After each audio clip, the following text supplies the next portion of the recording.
नमस्कार, ईडूडम क्लासेस में आपका स्वागत है। तो आज हम पढ़ने वाले हैं रेस्पिरेशन के बारे में। इससे पहले हम लोगों ने पढ़ रखा है नर्वस सिस्टम के बारे में, हम लोगों ने डाइजेशन के बारे में पढ़ा है। तो रेस्पिरेशन शुरू करने से पहले मैं आपसे पूछना चाहता हूँ कि डाइजेशन के बाद ही रेस्पिरेशन क्यों? देखो, डाइजेशन में हम लोगों ने खाना खाया था, फूड को खाया था, फूड खाने के बाद हम लोगों ने डाइजेस्ट किया था। कहने का क्या मतलब है कि हम लोगों ने ग्लूकोज खाया, ग्लूकोज को डाइजेस्ट किया क्योंकि हमें एनर्जी मिल सके, है ना। तो फूड को हम लोगों ने खाया था और डाइजेस्ट किया था ताकि हमें एनर्जी मिल सके, एनर्जी के लिए। और ये एनर्जी बनने के लिए ना फूड का टूटना बहुत जरूरी है। तो ये कैसे टूटेगा? इसको तोड़ने के लिए हमें O2 का जरूरत लगेगा। और O2 कहां से आएगा? रेस्पिरेशन से। रेस्पिरेशन के भी टाइप्स होते हैं, इसको हम 3 भाग में क्लासिफाई करेंगे, एरोबिक, एनारोबिक और फिर एक और एनारोबिक। मैं समझाऊंगा कि ये 2 बार एनारोबिक मैंने क्यों लिखा है, मैं बताऊंगा आपको। सबसे पहले देखिए, हम लोगों ने क्या किया था, ये रहा हमारा माइटोकॉन्ड्रिया, ठीक है। हम लोगों ने ग्लूकोज खाया, ठीक है। रेस्पिरेशन के थ्रू हम लोगों ने ऑक्सीजन लिया, ठीक है। अभी ग्लूकोज कहने का क्या मतलब है? C6H12O6, है ना। और ऑक्सीजन ये रेस्पिरेशन के थ्रू ले रहे हैं हम लोग, ठीक है। तो अभी ये कार्बन है, ये ऑक्सीजन है, दोनों मिलके क्या बनाएंगे? इधर देखो, CO2। फिर अब आप देख रहे होगे यहाँ पे हाइड्रोजन है, यहाँ ऑक्सीजन है, ये दोनों क्या बनाएंगे? H2O। उसके बाद और क्या बनेगा? और बनेगा ATP। कितना? 38। तो ये था, हम लोगों ने ये पढ़ा था। यहाँ यूज किसका हो रहा है? ऑक्सीजन का यूज हो रहा है, रेस्पिरेशन वाले प्रोसेस का यूज हो रहा है ताकि फूड जो है वो ब्रेक डाउन हो सके, फूड टूट पाए। मैं आपको बताऊं ना कि हम लोग जो ग्लूकोज खाते हैं वो शरीर के हर भाग तक पहुंचता है, ठीक है। वो हमारे माइटोकॉन्ड्रिया तक आता है और माइटोकॉन्ड्रिया में टूटने के लिए ऑक्सीजन की जरूरत पड़ती है, हमें O2 की जरूरत पड़ती है। इसको हम लोग क्या बोलेंगे? Aerobic respiration. अब मैं आपको बताता हूँ एरोबिक रेस्पिरेशन क्यों? क्योंकि यहाँ O2 का यूज हो रहा है। अगर कहीं भी फूड को तोड़ने के लिए ऑक्सीजन का यूज हो रहा है कभी भी, तो वो कहाँ होगा? माइटोकॉन्ड्रिया में। ये हमें हमेशा याद रखना है। एक और चीज बताऊं, कहीं कहीं बुक्स में ना ATP 36 दिए होते हैं। तो अगर हमारे एग्जाम में 36 ऑप्शन में होंगे तो 36 मारने हैं, और 38 अगर होंगे ऑप्शन में तो 38 मारने हैं। दोनों ही सही है, कोई गलत नहीं है। मैं आपको बताऊं, देखो ये जो 38 वाला है ना, ये NADPH2 से बनता है, जो 2 मॉलिक्यूल बनता है उसको इंक्लूड किए हुए हैं यहाँ पे।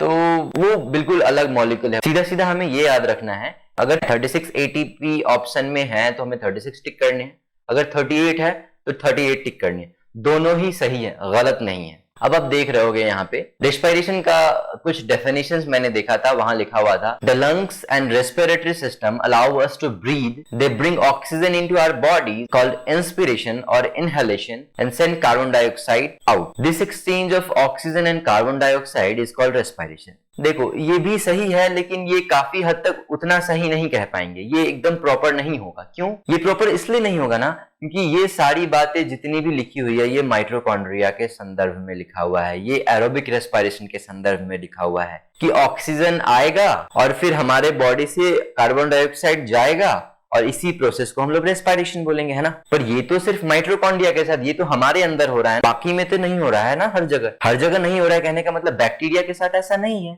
बैक्टीरिया तो ऑक्सीजन का यूज करता ही नहीं। इसके बारे में हम डिटेल में समझेंगे आगे, मैं आपको बताता हूं। देखो, हिंदी वाले बच्चे देखे, यहाँ फेफड़े और श्वसन तंत्र हमें सांस लेने की अनुमति देते हैं। वे हमारे शरीर में ऑक्सीजन लाते हैं और कार्बन डाइऑक्साइड को बाहर भेजते हैं। ऑक्सीजन और कार्बन डाइऑक्साइड के इस आदान प्रदान को ही श्वसन कहते हैं। वही बात है, ये माइटोकॉन्ड्रिया से रिलेटेड है पर ये प्रॉपर डेफिनेशन होगा नहीं। अब हम समझेंगे प्रॉपर होता क्या है रेस्पिरेशन के बारे में। देखो, रेस्पिरेशन का क्या मतलब है? The process by which cells use oxygen to break down sugar. Sugar कहने का क्या मतलब है? ग्लूकोज। And obtain energy.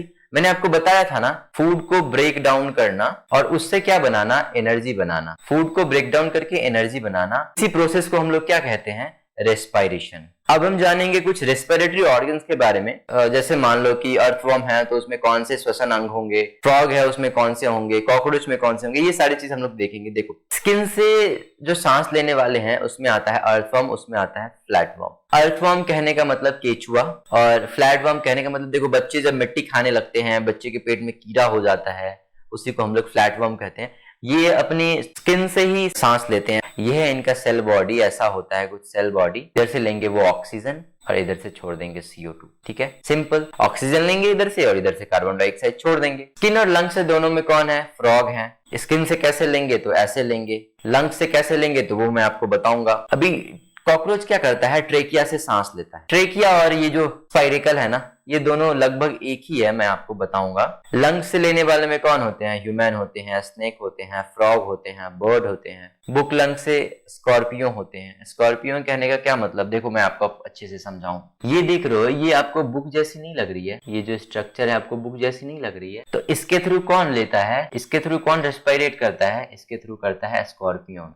ठीक है, अब मैंने बताया था ट्रेकिया और स्पाइरेकल एक ही होता है। आप ये जो लंबी लाइन देख रहे हो, ये है ट्रेकिया, ये क्या है, ट्रेकियल सिस्टम मतलब ट्रेकिया। और ये देख रहे हो ट्रेकिया से जुड़ा होगा नीचे स्पाइरेकल, इसको ये देख रहे हो ना सारे ये वाले, ये सारे स्पाइरेकल, इसी के थ्रू ये लोग O2 CO2 का एक्सचेंज करते हैं, इसी के थ्रू वो लोग रेस्पिरेट करते हैं। स्पाइरेकल किससे जुड़ा होता है, ट्रेकियल सिस्टम से। तो स्पाइरेकल और ट्रेकियल सिस्टम एक ही है। अब हम बात करने वाले, ये देखो स्पाइरेकल के बारे में हम लोगों ने पढ़ लिया। फ्रॉग क्या करता है, फ्रॉग्स O2 CO2 का एक्सचेंज कैसे करता है, एक तो वो स्किन से करता है, दूसरा वो लंग से करता है।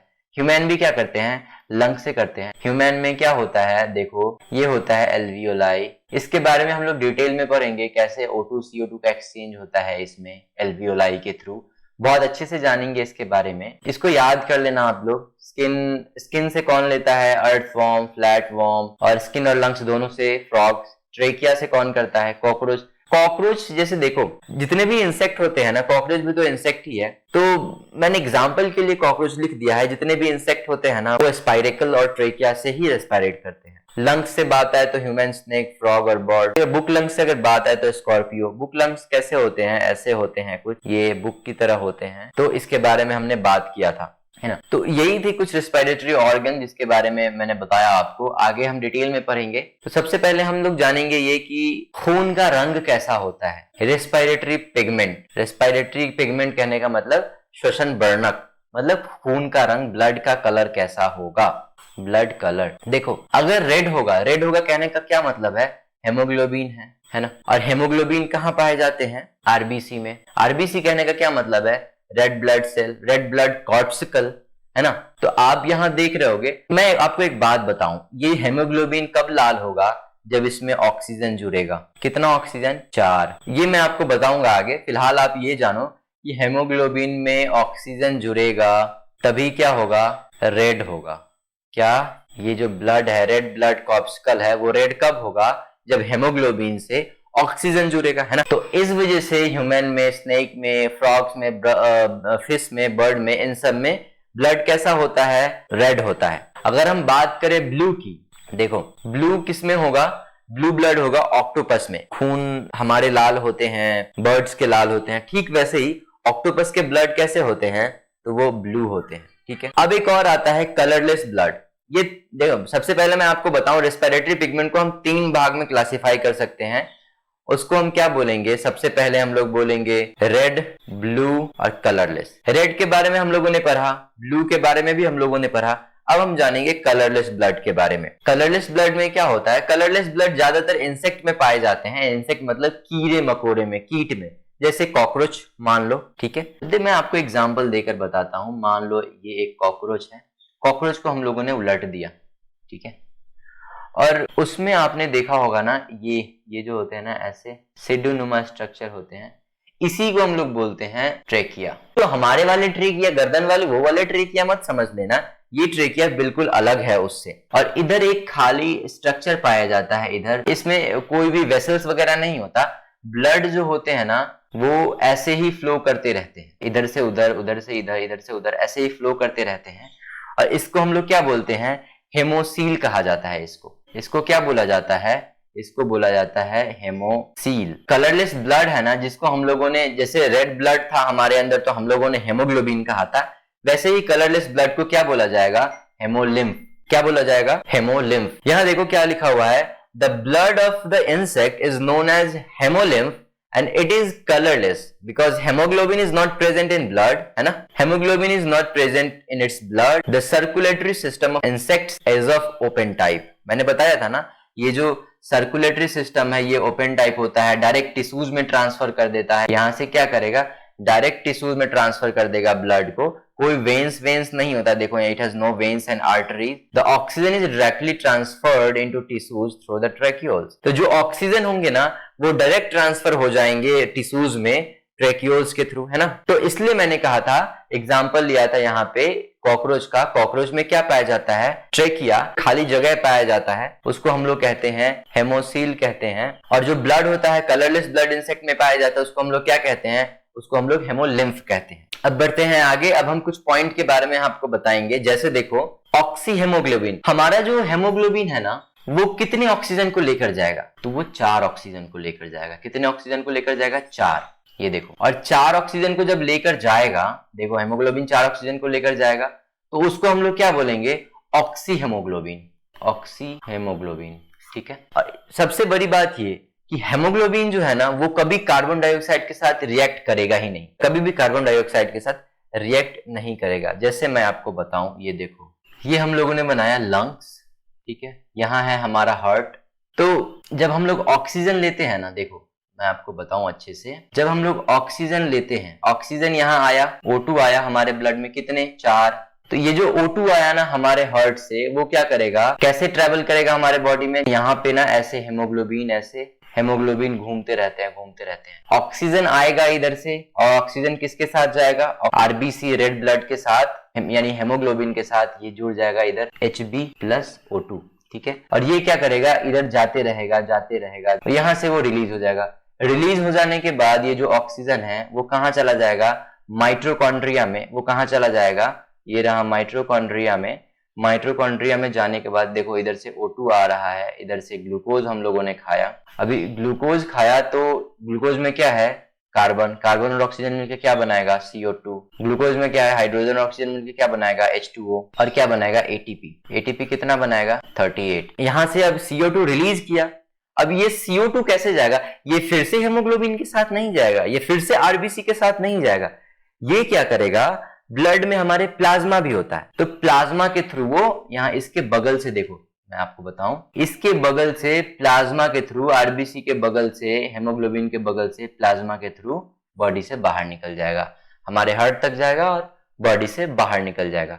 इसको हम लोग पढ़ेंगे जब हम लोग ह्यूमन लंग्स के बारे में पढ़ेंगे। हम लोग टोटली जब एकदम से पढ़ेंगे ना कि ह्यूमन में रेस्पिरेशन कैसे होता है, एकदम डिटेल में पढ़ेंगे इस चीज को, कैसे होता है नहीं होता है, आप अच्छे से समझ पाओगे। इस बारे में बिल्कुल टेंशन नहीं लेना है। लेकिन मैं आपको एक बात बताऊं कि बहुत मेहनत करके आपके लिए वीडियोस लाते हैं, ऐसे इंफॉर्मेटिव वीडियोस लाते हैं, तो हमारे वीडियोस को लाइक करें, शेयर करें, सब्सक्राइब करें हमारे चैनल को। तो आगे बढ़ते हैं। अब हम पढ़ेंगे कि कितने टाइप के रेस्पिरेशन होते हैं। रेस्पिरेशन तो ऐसे एरोबिक, एनाएरोबिक आपने सुना होगा, ये 2 होते हैं, लेकिन हम यहाँ 3 भाग में क्लासिफाई करेंगे। क्यों, मैं आपको बताऊंगा। सबसे पहले एरोबिक, फिर आता है एनारोबिक, फिर मैंने एक और बार लिखा एनारोबिक। तो एरोबिक जो होता है वो कहाँ होगा? जब भी एरोबिक कहने का मतलब ऑक्सीजन का यूज हो रहा है, और जब भी ऑक्सीजन का यूज हो रहा है कहने का क्या मतलब है? माइटोकॉन्ड्रिया वाली बात है ना, माइटोकॉन्ड्रिया वाली बात है। तो यहाँ पे क्या हो रहा था? हम लोगों ने ग्लूकोज खाया था, इधर से ऑक्सीजन आया था, O2 कितने? 4। अच्छा, मैं एक चीज तो बताना भूल गया आपको, हेमोग्लोबिन जो है ना कभी कार्बन डाइऑक्साइड के साथ रिएक्ट नहीं करेगा, कभी नहीं। ये रहा कार्बन डाइऑक्साइड, जैसे हम लोग कार्बन डाइऑक्साइड इनहेल करेंगे वो शरीर में आएगा नहीं, वो ब्लड के साथ फ्लो ही नहीं करेगा। अब देखो हम बात करते हैं यहाँ पे कार्बन मोनोऑक्साइड की। कार्बन डाइऑक्साइड रिएक्ट नहीं करेगा, लेकिन कार्बन मोनोऑक्साइड जरूर रिएक्ट करेगा।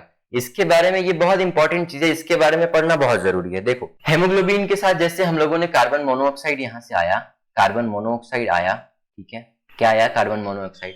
यहाँ से हेमोग्लोबिन तो आ ही रहा है, आ रहा है, जा रहा है, हेमोग्लोबिन घूम रहा है। तो जैसे ही हम लोगों ने कार्बन मोनोऑक्साइड को लिया, ब्लड के साथ क्या हो जाएगा?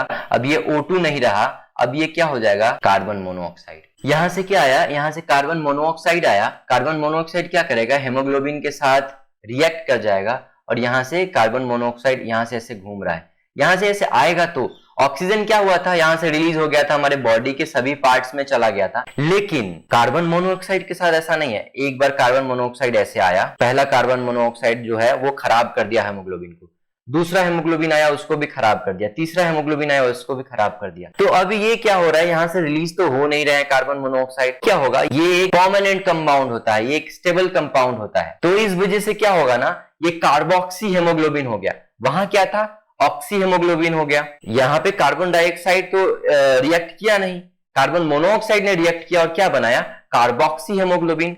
अभी ये हेमोग्लोबिन घूमता जाएगा, कोई काम का नहीं रहेगा। हमारे शरीर में हेमोग्लोबिन की मात्रा कम हो जाएगी, हमारे शरीर में ऑक्सीजन की मात्रा कम हो जाएगी, हम बेहोश होने लगेंगे, हमें डिजीनेस हो जाएगी, हम सो जाएंगे और सोते वक्त हमारी मौत हो जाएगी। तो due to excess carbon monoxide हमारी मौत हो गई।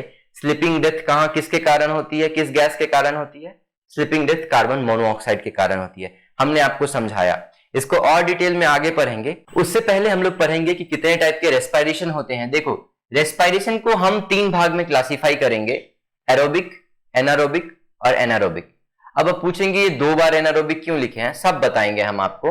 देखो, सबसे पहले जब भी एरोबिक की बात आएगी तो यहाँ पे O2 का यूज हो रहा है, और O2 का यूज हो रहा है, क्यों यूज हो रहा है, O2 का यूज हो रहा है क्योंकि हम फूड को तोड़ रहे हैं और एनर्जी बना रहे हैं, है ना, फूड को तोड़ के एनर्जी बना रहे हैं, है ना। तो रेस्पिरेशन क्यों होता है, ताकि हम फूड को तोड़ के और एनर्जी बना सके, और उस प्रोसेस को हम लोग रेस्पिरेशन कहते हैं।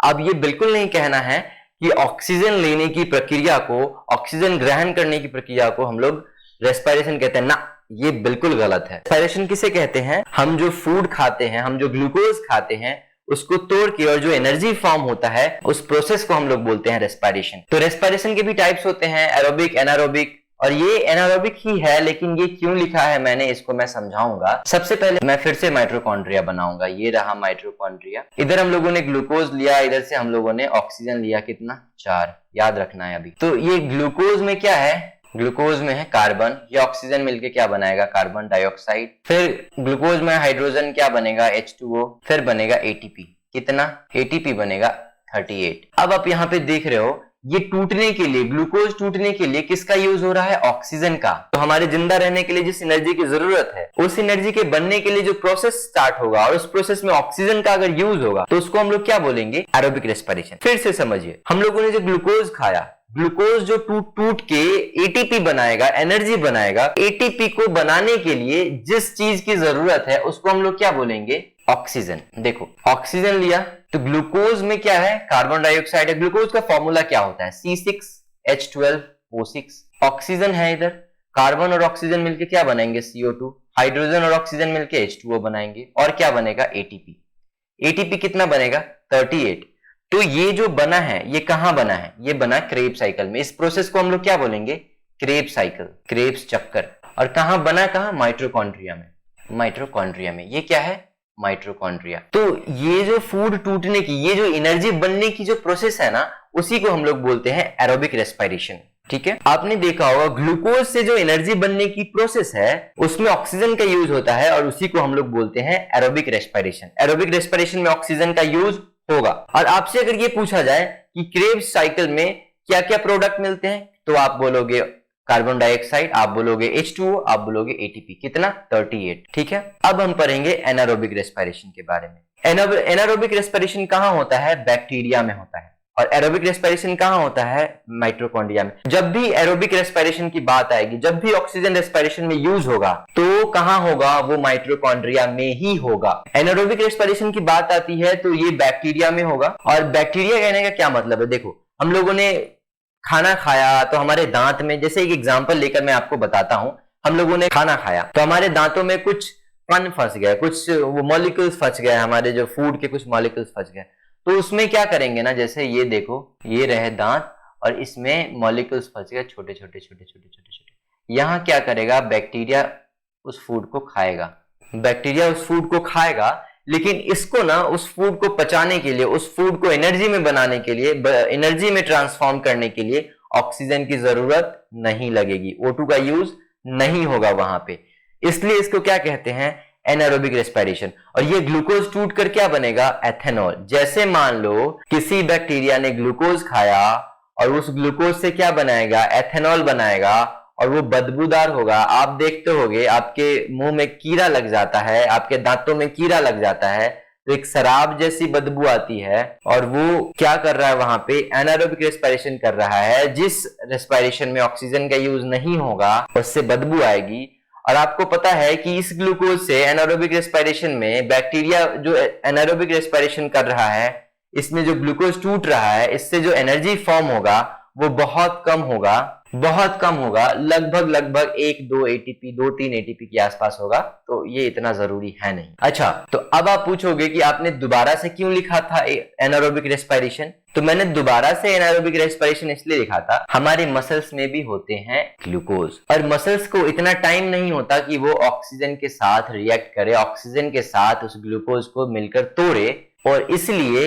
ये भी एनारोबिक रेस्पिरेशन है, क्योंकि यहाँ पे भी ऑक्सीजन का यूज नहीं हो रहा है। तो ये जो ग्लूकोज टूटेगा और एनर्जी फॉर्म करेगा, वो क्या होगा? Lactic acid. वो क्या बनेगा? Lactic acid. आपने देखा होगा मसल्स में कभी कभी हमें पेन महसूस होता है, कभी कभी फैटीग होता है, कभी कभी थकान महसूस होता है हमें, वो किसके कारण होता है? वो लैक्टिक एसिड के कारण होता है, याद रखना है। अब देखो, हमने आपको बताया था कि रेस्पिरेशन क्या होता है। रेस्पिरेशन का मतलब ही है to get energy by breaking food is respiration. मतलब हमने जो खाना खाया और उस फूड को तोड़कर एनर्जी जो हमें मिलता है, उसी प्रोसेस को हम लोग क्या कहते हैं? Respiration. To get energy by breaking food is respiration. भोजन को तोड़कर ऊर्जा प्राप्त करना ही श्वसन कहलाता है। देखो, हम लोगों ने फूड खाया और हम लोगों को एनर्जी मिला, बीच में टूटा, ये फूड टूटा, ब्रेक हुआ। ब्रेक होने में क्या होगा? एक बार ऑक्सीजन का यूज होगा, एक बार ऑक्सीजन का यूज नहीं होगा, फिर एक बार ऑक्सीजन का यूज नहीं होगा। जिसमें ऑक्सीजन का यूज हो रहा है वो होगा एरोबिक, जिसमें ऑक्सीजन का यूज नहीं हो रहा है वो होगा एनारोबिक, और जिसमें ऑक्सीजन का यूज नहीं हो रहा है, एक और बार, ये मैंने लिखा था स्पेशली मसल्स के लिए, मसल्स के लिए, ठीक है।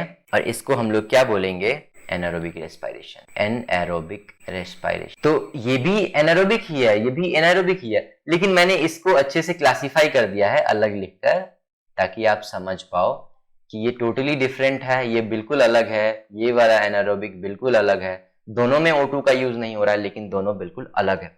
देखो, मैं आपको समझाता हूं अच्छे से। मान लो कि ये फूड है, फूड टूट के क्या बनाएगा? मान लो ये निकल रहा है एनर्जी, इधर से एनर्जी निकल रहा है ना? ये है फूड, ये है फूड, और इसको टूटने के लिए, फूड से एनर्जी बनने के लिए इसको क्या क्या जरूरत पड़ेगा? एक बार ऑक्सीजन की जरूरत पड़ेगी, एक बार ऑक्सीजन की जरूरत नहीं पड़ेगी, फिर एक बार ऑक्सीजन की जरूरत नहीं पड़ेगी। तो जो पड़ेगी वो एरोबिक रेस्पिरेशन, जो नहीं पड़ेगी वो एनारोबिक रेस्पिरेशन, और जो फिर एक बार नहीं पड़ेगी ये भी एनारोबिक रेस्पिरेशन। देखो, रेस्पिरेशन का क्या मतलब है? रेस्पिरेशन का सीधा मतलब है कि हम लोगों ने जो खाना खाया और उस खाने को तोड़कर जो एनर्जी बनने की प्रोसेस है, उसी को हम लोग रेस्पिरेशन कहते हैं। To get energy by breaking food is respiration. इसको अच्छे से दिमाग में डाल लो। अब हम जानेंगे कि इंसानों में श्वसन कैसे होती है, हम कैसे O2 CO2 का एक्सचेंज करते हैं। बहुत ही इंटरेस्टिंग टॉपिक है, मजा आएगा। टॉपिक शुरू करने से पहले मैं आपको बताऊं कि बहुत मेहनत से आपके लिए ऐसे इन्फॉर्मेटिव वीडियोस बनाते हैं। हमारा सपोर्ट कीजिए, लाइक कीजिए, सब्सक्राइब कीजिए हमारे चैनल को, अपने दोस्तों के साथ शेयर कीजिए। सबसे पहले ये हम एक डायग्राम ड्रॉ करेंगे। हमने ये लंग्स का डायग्राम बनाया है, इसको हम लोग कहते हैं नोज, ये है माउथ, हम सब जानते हैं इसके बारे में। इसको हम लोग ट्रेकिया कहते हैं, इसको ब्रोंकाई कहते हैं। और आप ऐसे देखते होगे ना, ब्रोंकाई के अंदर ना ऐसे बहुत सारे पार्ट्स निकले होते हैं, इसको हम लोग कहते हैं ब्रोंक्यूल।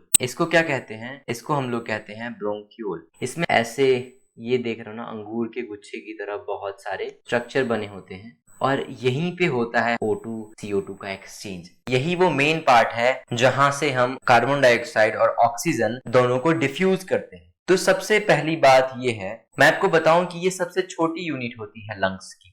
लंग्स की स्मॉलेस्ट यूनिट क्या है? हम लोगों को क्या आंसर करना है? लंग्स की स्मॉलेस्ट यूनिट को हम लोग कहते हैं एल्वियोलाई। इसको क्या कहते हैं? एल्वियोलाई। याद रखना है, बहुत ही इंपॉर्टेंट है। अब मैं आपको बताऊं, अच्छा, आपसे ये सवाल पूछा जाए कि एल्वियोलाई का काम क्या है, सीधा आपको कहना है O2 और CO2 का एक्सचेंज। एल्वियोलाई का क्या काम है? एल्वियोलाई हमारे बॉडी में ऑक्सीजन और कार्बन डाइऑक्साइड का एक्सचेंज करता है, और ये जो एक्सचेंज की प्रोसेस है उसको हम लोग क्या कहते हैं? डिफ्यूजन। और हमेशा याद रखना है, डिफ्यूजन केवल और केवल गैस का होता है। अच्छा, मैं आपको बताऊं, जैसे देखो, ये है हमारा एल्वियोलाई, यहाँ क्या होता है? O2 CO2 का एक्सचेंज। ये क्या है? ये है हमारा हार्ट। अभी एक बहुत ही प्यारा क्वेश्चन कराने वाला हूं, आप ध्यान दें, बहुत इंपॉर्टेंट है और बहुत यूजफुल। यहाँ से हमने लिया ऑक्सीजन, ये पहले आया हमारे ट्रेकिया में, ट्रेकिया के बाद ब्रोंकाई में, ब्रोंकाई से फिर ब्रोंक्यूल में आया। यहाँ पे क्या है ना, आप ये देख पा रहे होगे ये तो डॉट्स है, ठीक है, ये सारे बहुत सारे डॉट्स है, इसको हमने कह दिया एल्वियोलाई। और उसके बगल में रेड रेड लाल रंग की नली दिख रही है ना, ऐसे लग रहा है जैसे खून है वहां पे। तो वो क्या है? वो एक्चुअली ब्लड है, ब्लड वेसल से वो वहां से क्या हो रहा है, ब्लड ट्रांसफर हो रहा है।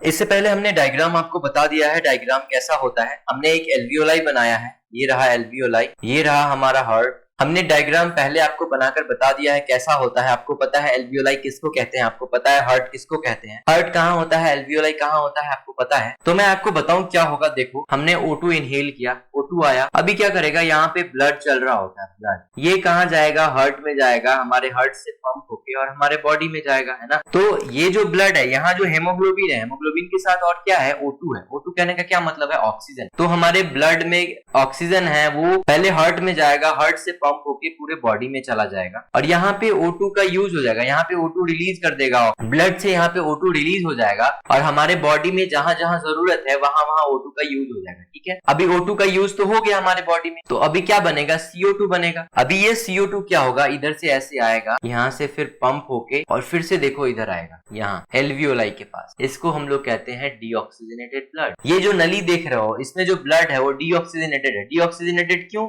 कहने का मतलब है कि यहाँ पे कार्बन डाइऑक्साइड है, ये अशुद्ध रक्त है। ये क्या है, अशुद्ध रक्त।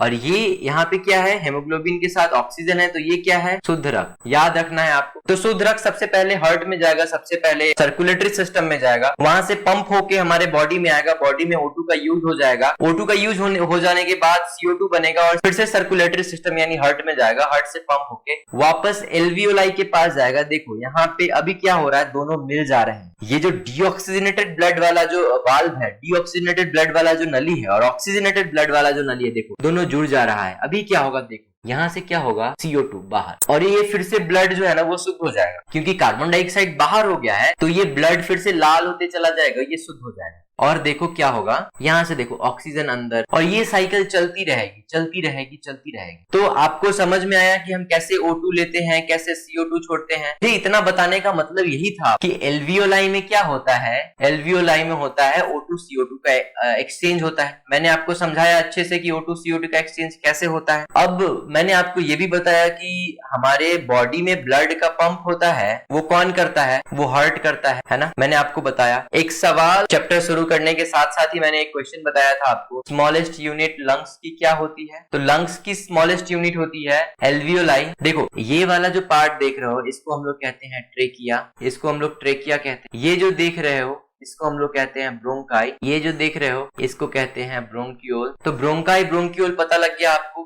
और यहाँ होते हैं एल्वियोलाई। ये जितने डॉट डॉट देख रहे हो ये सारे हैं एल्वियोलाई। और एल्वियोलाई के बगल में जो लाल लाल दिख रहा है, खून जैसा दिख रहा है आपको अंदर, रेड रेड डॉट डॉट के बगल में जो रेड रेड दिख रहा है, वो सारे ब्लड हैं, वो सारे ब्लड की नली है। और वहीं पे होते हैं O2 CO2 का एक्सचेंज। ब्लड क्या करता है, वहां से O2 को लेकर जाएगा हार्ट के पास, हार्ट से फिर पंप हो जाएगा हमारे बॉडी में और फिर ब्लड क्या करेगा, फिर वापस CO2 ले जाएगा एल्वियोलाई के पास और CO2 हमारे बॉडी से रिलीज हो जाएगा। आप लोगों ने समझा इसको। देखो ये जो छोटे छोटे दिख रहा है ना, ये क्या है, अंगूर के गुच्छे जैसे होते हैं, यही है एल्वियोलाई। और इसको मैं अगर एक को दिखाऊं कैसा होता है तो ऐसा होता है। देखो यहाँ से क्या आया, यहाँ से O2 आया, O2 क्या हुआ, हमारे ब्लड के साथ आ गया और यहाँ पे मैं बनाऊंगा एक हार्ट। हमने बना दिया एक हार्ट 4 चैम्बर का। अभी ये कहाँ आएगा, ये आएगा यहाँ, यहाँ से हमारे बॉडी में पंप हो जाएगा। हमारे बॉडी में पंप होने के बाद क्या होगा, यहाँ O2 का यूज हो जाएगा, CO2 बन जाएगा, है ना। तो अब क्या होगा,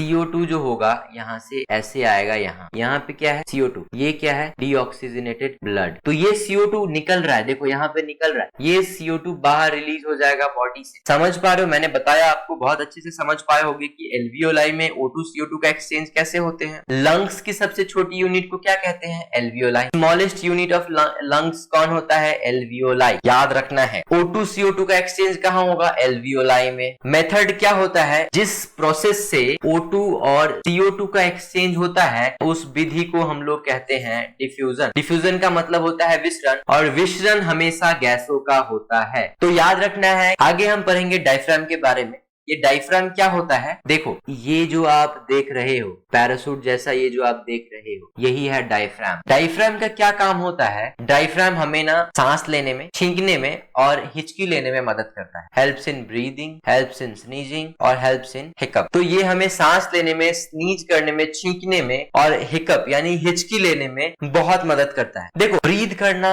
ये टोटली डिफरेंट है, रेस्पिरेशन टोटली डिफरेंट है। रेस्पिरेशन में हम लोग O2 लेते थे, O2 हमारे शरीर में आता था और उससे हम लोग भोजन तोड़ते थे, ग्लूकोज तोड़ते थे, एनर्जी बनाते थे। और हम लोग सांस छोड़ते हैं, सांस लेते हैं, इसको हम लोग ब्रीथ कहते हैं। ब्रीथ का क्या मतलब होता है, अंदर लेना बाहर छोड़ना, अंदर लेना बाहर छोड़ना, इसको हम लोग क्या बोलेंगे, ब्रीथ कहेंगे। और रेस्पिरेशन टोटली अलग है। तो आप कभी ये मत कंफ्यूज हो जाना कि ब्रीथ और रेस्पिरेशन दोनों एक ही होता है। तो डायफ्राम क्या करता है, हमें सांस लेने में मदद करता है, हमें छींकने में मदद करता है और हिचकी जब हम लेते हैं, जब हमें हिकअप आती है तो बहुत हेल्प करता है। यही था डायफ्राम के बारे में। अब ट्रैकिया होता है ना, ये है हमारा नोज, ये है हमारा माउथ, यहाँ होता है ये जो देख रहे हो, ये जो पार्ट देख रहे हो, ये अंदर वाला पार्ट, इसको हम लोग कहते हैं साउंड बॉक्स। ह्यूमन में जो साउंड बॉक्स होते हैं उसको लैरिंग्स कहते हैं। ये क्या है, ये है हमारा एडम एप्पल। एडम एप्पल का काम कुछ नहीं होता, ये इसका कोई काम नहीं होता है, नो वर्क, कोई वर्क नहीं। तो साउंड बॉक्स जो होते हैं ह्यूमंस में उसको क्या कहते हैं, लैरिंग। लेकिन एक और बात, पक्षियों में जो साउंड बॉक्स होते हैं उसे क्या कहते हैं, पक्षियों में जो साउंड बॉक्स होता है वो कुछ ऐसा दिखता है और इसको हम लोग बोलते हैं सेरिंग्स। देखो एडम एप्पल के बारे में, एडम एप्पल केवल मेल में पाया जाता है। मेल कहने का क्या मतलब है, एडम एप्पल केवल नर में पाया जाता है, ये मादाओं में नहीं होता, ये फीमेल्स में नहीं होता। एडम एप्पल का बेसिकली कोई काम नहीं होता है। देखो एडम एप्पल के बारे में कहा जाता है, आप सभी जानते होंगे एडम और ईव की कहानी, आदम और हव्वा की कहानी। तो उसमें क्या हुआ था, जब एडम ने पहली बार सेब खाया था तो वो गले में अटक गया था एडम के, तो शायद लिए एडम एप्पल कहा जाता है, शायद पता नहीं, पर एडम एप्पल का कोई काम नहीं होता। ये जो आप देख रहे हो ना, ये है एडम एप्पल, ऐसे होता है। ये होता है साउंड बॉक्स, तो हम लोग कहते हैं लैरिंग्स। ये होता है एडम एप्पल। अब बढ़ते हैं आगे, और मैं आपको बता रहा था, देखो मैं फिर से एक डायग्राम ड्रॉ करूंगा। ये वाला जो लंग है इसके मुकाबले ये छोटा होता है। क्यों छोटा होता है, क्योंकि यहाँ पर होता है हमारा हार्ट, और हार्ट की वजह से ये थोड़ा सा छोटा होता है। हार्ट हमारा होता है 4 चैम्बर का, हमारा हार्ट होता है। अब मैं बताता हूँ, ये जो हमारा माउथ, यहाँ पर होता है एपिग्लोटिस, तो हम लोग ट्रेकिया कहते हैं। और ये जो देख रहे हो यहाँ पे होता है, इसको हम लोग कहते हैं साउंड बॉक्स, मतलब लैरिंग्स। और आगे ये जो देख रहे हो इसको कहते हैं एडम एप्पल, इसको कहते हैं ट्रेकिया। अब ट्रेकिया से जब हम आगे बढ़ते हैं तो इसको क्या कहते हैं, ब्रोंकाई। और ब्रोंकाई के अंदर होते हैं ब्रोंक्यूल्स, इसमें एल्वियोलाई होते हैं। तो ये वाला जो पार्ट है, ये जो बहुत सारे हैं, इसको क्या बोलेंगे हम, ब्रोंक्यूल। इसको क्या बोलेंगे, एल्वियोलाई। यहाँ होता है डायफ्राम। डायफ्राम हमें मदद करता है स्नीजिंग में, ब्रीदिंग में और हिकअप में। तो ये क्या है, डायफ्राम। हिंदी वाले बच्चों को काफी बार इंग्लिश नाम याद करने में बहुत प्रॉब्लम होता है, तो उनके लिए मैंने सोचा कि क्यों ना हिंदी में लिख दिया जाए। ट्रेकिया को हम लोग क्या कहते हैं, श्वसन नली, श्वसन नली। उसके बाद ब्रोंकाई आता है, ब्रोंकाई को कहते हैं श्वसनी। ब्रोंक्यूल को क्या कहते हैं, श्वसनिका। एल्वियोलाई को क्या कहते हैं, एल्वियोलाई को कहते हैं का। तो नाम मैंने बता दिए सारे, किसको क्या कहते हैं। अभी क्या करने हैं, आपको ये अच्छे से याद कर लेने हैं। अब बढ़ते हैं आगे। माइटोकॉन्ड्रिया के बारे में कल मैंने आपको बताया था। माइटोकॉन्ड्रिया में जब ग्लूकोज आता है, माइटोकॉन्ड्रिया में जब ऑक्सीजन आता है, तो प्रोडक्ट क्या निकलता है, प्रोडक्ट निकलता है CO2, प्रोडक्ट निकलता है H2O, और क्या निकलता है, ATP। ATP कितने निकलते हैं, 38। ये 38 कहाँ से निकलते हैं, ग्लूकोज जब हम लोगों ने खाया तो ग्लूकोज से क्या बना, पायरुवेट। और जब ये ग्लूकोज से पायरुवेट में टूटा, पायरुवेट कितने कार्बन का होता है, देखो ग्लूकोज कितने कार्बन का होता है, 6। पायरुवेट कितने का होता है, 3 कार्बन का होता है। तो यहाँ 6 है, ये 3 है, तो कितने पायरुवेट बनेंगे, 2 पायरुवेट बनेंगे। तो ग्लूकोज से जब पायरुवेट बनेगा तो यहाँ पे कितने ATP फॉर्म होंगे, 2। उसके बाद देखो क्रेब्स साइकिल चलेगा, और यहाँ देख रहे हो आप, जब क्रेब्स साइकिल शुरू होगा और जब यहाँ पे CO2 बनेगा, तो जब CO2 रिलीज होगा, CO2 जब बनेगा उस टाइम भी ATP बनेंगे। और कितने ATP बनेंगे, अभी भी 2 ही ATP बनेंगे। अब जब क्रेब्स साइकिल से इलेक्ट्रॉन ट्रांसपोर्ट चेन स्टार्ट होगा, जब इलेक्ट्रॉन का ट्रांसपोर्ट होगा, तब क्या होगा, H2O बनेगा, वाटर बनेगा, ATP फॉर्म होंगे। और कितने ATP फॉर्म होंगे, 34 ATP फॉर्म होंगे। ये देखो मैंने क्या कहा था, तो ATP कितने बनते हैं, 38। और कैसे, ये 2 ATP है, इसको हम लोग बोलते हैं ग्लाइकोलाइसिस। ग्लाइकोलाइसिस में कितने बने, 2। फिर क्रेब साइकिल से जब CO2 रिलीज हुआ, जब CO2 बना तब कितने बने 2। और जब इलेक्ट्रॉन ट्रांसपोर्ट चेन शुरू हुआ, जब वाटर बना तब कितने बने 34। टोटल कितने हो गए 38। ये सब क्वेश्चंस आते हैं, आप इसको ध्यान में रखना। मैंने क्यों कहा था कि 36 भी ऑप्शन में हो तो आप उसको टिक कर देना, वो सही होगा। ये 2 ATP तो बाहर बन रहे हैं ना, ये 36 अंदर बन रहे हैं, 2 + 34 36, तो इसलिए कभी कभी 36 ऑप्शन में होगा तो 36 ऑप्शन टिक करना है, वरना जनरली 38 ही बोला जाता है। मैंने आपको बताया था कि चूल्हा जो होता है, जो देसी चूल्हा होता है, वो और हमारा माइटोकॉन्ड्रिया दोनों एक जैसे ही होते हैं। अब पूछोगे कैसे? यहाँ पे लकड़ी की जरूरत होती है जलाने के लिए, तो लकड़ी में क्या है? लकड़ी में है कार्बन, ऑक्सीजन भी जा ही रहा है, आग जल रहा है तो हवा जा ही रहा है, हवा जा ही रहा है, O2 जा रहा है, तो यहाँ से क्या जा रहा है? O2, ऑक्सीजन, है ना। अब क्या हो रहा है? धुआं निकल रहा है, धुआं निकल रहा है तो प्रोडक्ट में क्या मिल रहा है हमें? CO2। प्रोडक्ट में क्या मिल रहा है? Carbon dioxide. यहाँ पे भी हम ग्लूकोज खाते हैं, ग्लूकोज यानी कि कार्बन, हाइड्रोजन, ऑक्सीजन, 6 12 6। यहाँ से O2 लिया हमने, O2 लिया, ऑक्सीजन मिला हम लोग, प्रोडक्ट में क्या बना? CO2। प्रोडक्ट में क्या बना? H2O। फिर क्या बना? ATP। यहाँ पे भी देखो कार्बन मिल रहा है, लकड़ी जलने के लिए यूज होता है तो लकड़ी में कार्बन होता है, कार्बन यूज हुआ, O2 भी यूज हो रहा है, हवा है, हवा से O2 जा रहा है, आग जल रहा है O2 के कारण, है। प्रोडक्ट में आप देख रहे हो धुआं निकल रहा है, कहने का क्या मतलब?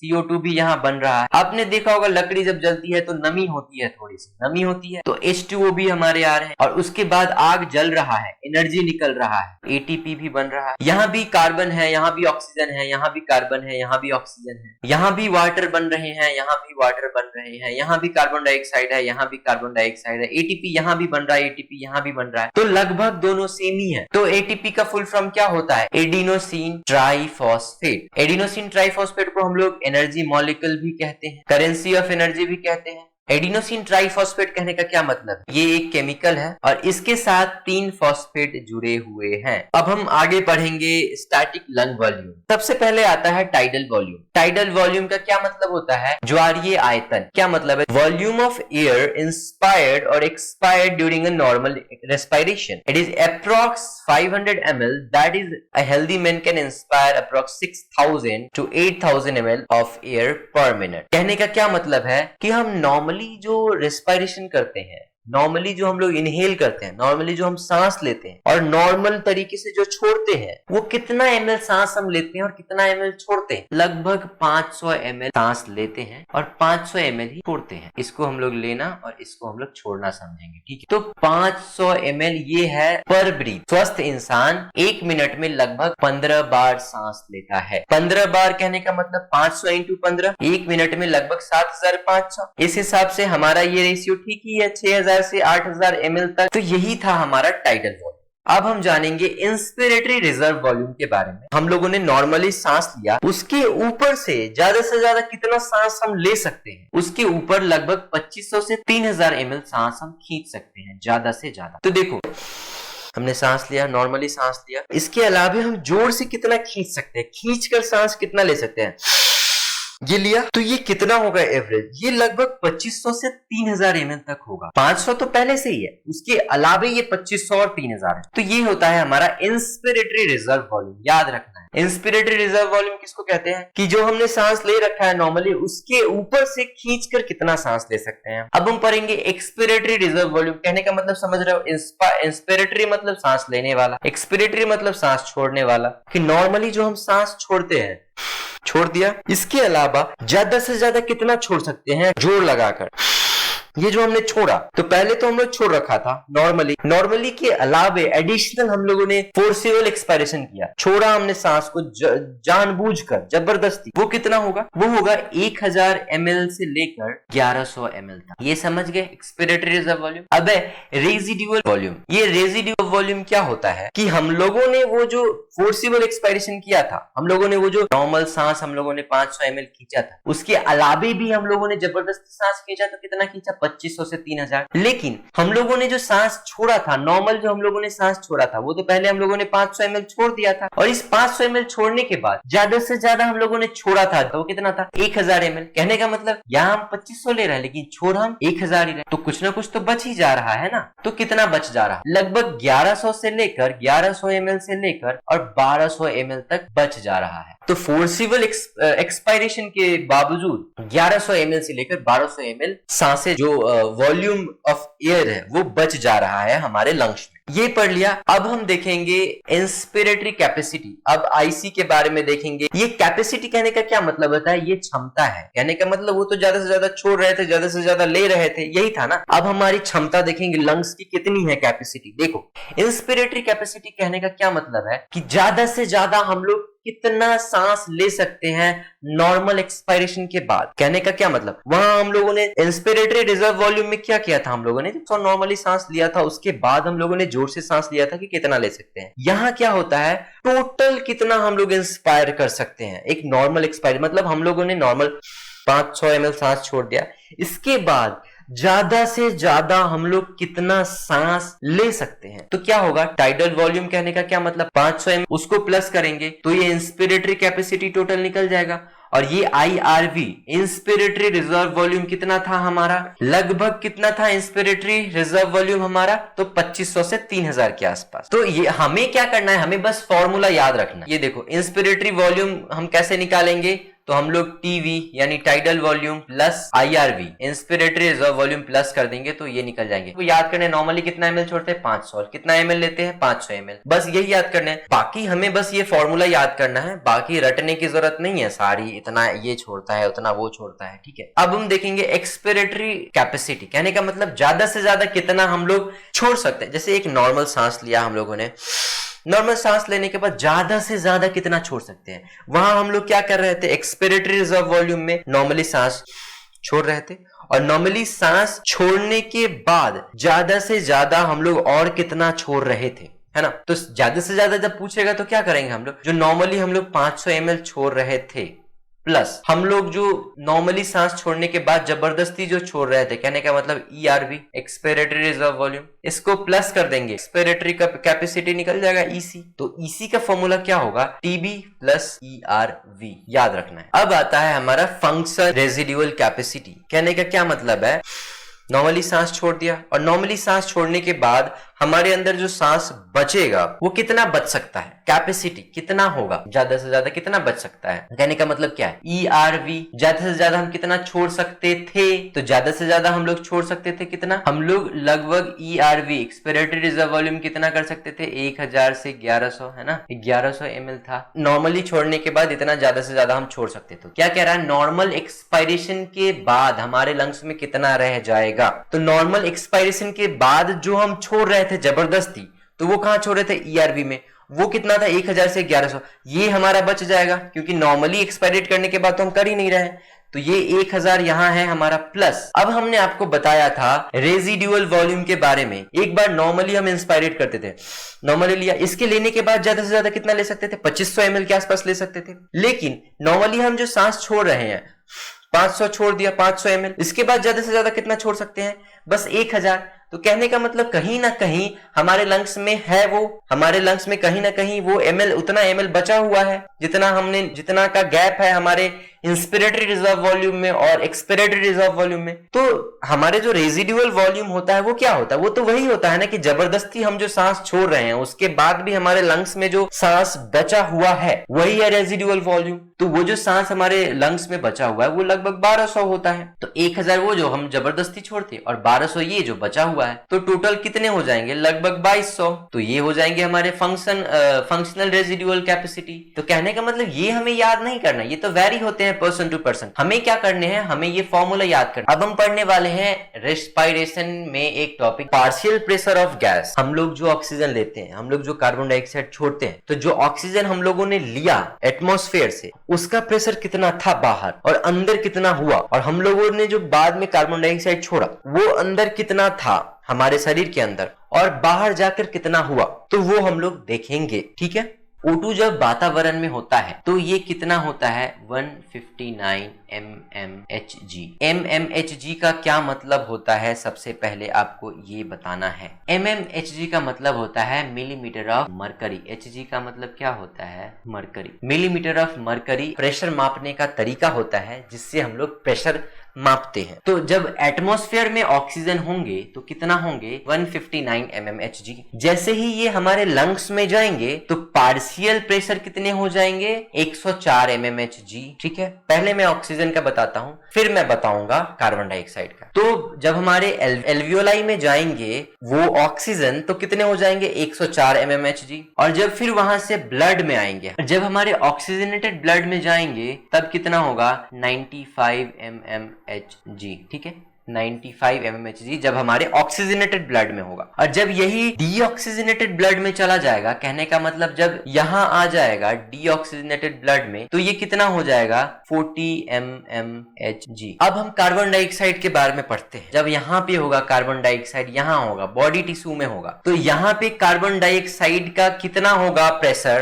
कितने mmHg कार्बन डाइऑक्साइड का प्रेशर होगा, यहां पे होगा 45 mmHg। देखो 45 mmHg है कार्बन डाइऑक्साइड का पार्शियल प्रेशर। देखो जब बॉडी टिश्यू में है तब। अब क्या होगा, यहां से जब ये जाएगा एल्वियोलाई में, तो एल्वियोलाई में प्रेशर कितना होगा कार्बन डाइऑक्साइड का 40 mmHg। देखो इसको अच्छे से समझते हैं हम, वो थोड़ा हेक्टिक हो गया। देखो जब एटमॉस्फेयर में होगा ऑक्सीजन 159 mmHg, सारे जो है वो mmHg में मापे जाएंगे, याद रखना है। एटमॉस्फेयर एयर में होगा ऑक्सीजन तब 159 mmHg। कार्बन डाइऑक्साइड जो हम लोग रिलीज करेंगे, जब हम लोग प्रॉपर नाक से छोड़ देंगे, तब एटमॉस्फेयर में कितना प्रेशर होगा कार्बन डाइऑक्साइड का 0.3 mmHg। जब एल्वियोलाई में हमारा ऑक्सीजन होगा, ऑक्सीजन एल्वियोलाई में पहुंचेगा तो कितना होगा 104 mmHg। और जब डीऑक्सीजनेटेड ब्लड के थ्रू एल्वियोलाई में कार्बन डाइऑक्साइड पहुंचेगा तो कितना होगा 40 mmHg। अब देखो ब्लड की जब बात हुई है, डीऑक्सीजनेटेड ब्लड की बात मैं करूं, देखो अगर डीऑक्सीजनेटेड ब्लड में ऑक्सीजन होता है तो कितना प्रेशर होगा 40 mmHg होगा। और डीऑक्सीजनेटेड ब्लड में अगर कार्बन डाइऑक्साइड होता है, डीऑक्सीजनेटेड कहने का मतलब क्या है, कार्बन डाइऑक्साइड है उसमें, तो तभी कितना होगा प्रेशर 45 mmHg कार्बन डाइऑक्साइड का प्रेशर। ठीक है, ऑक्सीजनेटेड ब्लड में ऑक्सीजन की प्रेशर कितनी होगी वहां पे 95 mmHg, और कार्बन डाइऑक्साइड की प्रेशर कितनी होगी 40 mmHg। ठीक है, अब जब टिश्यूज में होंगे, जब बॉडी में होंगे, ऑक्सीजन की प्रेशर 40 होगी, कार्बन डाइऑक्साइड की प्रेशर कितनी होगी 45 होगी। क्यों, देखो इसको और इसको मैच करने की कोशिश करना। एयर बाहर फॉर्म हो रहा है हमारे एटमॉस्फेयर में, तो यहाँ पे मैक्सिमम प्रेशर है 159 है। वैसे ही हमारे टिश्यू में कार्बन डाइऑक्साइड फॉर्म हो रहे हैं तो यहाँ पे मैक्सिमम कैपेसिटी है। और देखो उसके बाद में बताऊं, एटमॉस्फेयर से ऑक्सीजन जब हम लेते हैं तो टिश्यू में आते आते ये उसका लास्ट स्टेज होता है ऑक्सीजन का, यहाँ पे ऑक्सीजन कमजोर पड़ जाता है। तो यहाँ पे ऑक्सीजन की जो प्रेशर है वो कितने होते हैं 40 mmHg। और जब हम लोग रिलीज कर देते हैं कार्बन डाइऑक्साइड को, तो यहाँ पे कार्बन डाइऑक्साइड का लास्ट स्टेज होता है, यहाँ पे कार्बन डाइऑक्साइड एकदम रिलीज कर दिया जाता है। तो ये कार्बन डाइऑक्साइड के लिए अंतिम स्टेज है, यहाँ पे उसके बाद कोई काम नहीं है। तो वहां पे प्रेशर कम हो जाती है कार्बन डाइऑक्साइड की, और कितना होता है 0.3 mmHg। ये समझ गए आप लोग अच्छे से। mmHg का मतलब होता है मिलीमीटर्स ऑफ मरकरी, कहने का मतलब ये एक इकाई है जिसका उपयोग दाब को मापने के लिए किया जाता है। सिंपल। अब हम लोग ये पढ़ेंगे अस्थमा के बारे में। अस्थमा क्या होता है, एम्फीसेमा क्या होता है। देखो ये लंग्स से रिलेटेड है, मैंने सोचा बता दूं आपको। तो अस्थमा जो होता है ना, एक हम लोग जब सांस लेते हैं कभी कभी, तो सांस लेते हैं तो दम घुटने लगता है और बहुत परेशानी होती है सांस लेने में। तो वो क्यों होता है, हमारा जो ब्रोंकाई है, हमारा जो ब्रोंकियोल्स, देखो ये है हमारा लंग्स, और इसमें है ब्रोंकाई है, ब्रोंकियोल है, एल्वियोलाई है ना, और ये वाला जो पार्ट है ये दोनों जो है ये है ब्रोंकाई। तो ये जो ब्रोंकाई है और ये जो ब्रोंकियोल है, ये सारे जो ब्रोंकियोल है, इसमें हो जाते हैं इन्फ्लेमेशन, इसमें सूजन हो जाती है तो हमारे दम घुटने लगते हैं, और उसी को हम लोग कहते हैं अस्थमा। अस्थमा क्या है, अभी देखो क्या लिखा हुआ है, it is a difficulty in breathing causing wheezing due to inflammation of bronchi and bronchioles. तो हमारे ब्रोंकाई और ब्रोंकियोल्स में सूजन हो जाते हैं। वीजिंग का मतलब होता है दम घुटना और दम घुटने लगते हैं, वही अस्थमा है। अब बात करते हैं एम्फाइसेमा के बारे में। एम्फाइसेमा क्या होता है? It is a chronic disorder in which alveolar walls are damaged due to which respiratory surface is decrease. अभी क्या होता है